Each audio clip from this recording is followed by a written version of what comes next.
అదానీకి సంబంధించి విషయం తెలియాలా మనకి, లేదా వదిలేయాలా? అంటే రాజకీయంగా మనకి జగన్ మీద కోపం కాబట్టి ఒక ఆస్పెక్ట్, లేదా నువ్వు మోడీ మీద కోపం కాబట్టి ఒక ఆస్పెక్ట్, ఇదే మాట్లాడుతున్నాం. కానీ దేశద్రోహం చేయొద్దు, ఫస్ట్ అదానీని దెబ్బ కొట్టాలనుకుంటున్నది అదానీ లంచం తినలా, లేదా ఎవరి దగ్గర జేబులు కొట్టేలా. అదానీ లంచం ఇచ్చుకున్నాడు, ఇది నెంబర్ 1.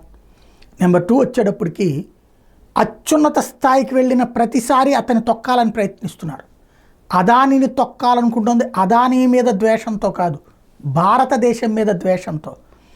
అదానీని తొక్కాలనుకుంటోంది భారత వ్యాపారవేత్తల మీద, భారత కార్పొరేట్ వ్యక్తులని దొంగలుగా చిత్రీకరించే ప్రయత్నం. అమెరికా, యూరప్ దేశాల వాళ్ళ యొక్క కుట్ర, చైనా మీడియా కూడా కుట్ర. వాళ్ళందరూ ఒక్కటై ఒకళ్ళనొక్కళ్ళు కాపాడుకుంటూ మనల్ని టార్గెట్ చేస్తున్నప్పుడు మనం దృష్టిలో పెట్టుకోవాల్సింది అదానీ లాంటి వ్యక్తిని లేదా అదానీ సంస్థని ఏం చేయాలనుకుంటున్నారన్నది ఆలోచించాల్సి ఉంది.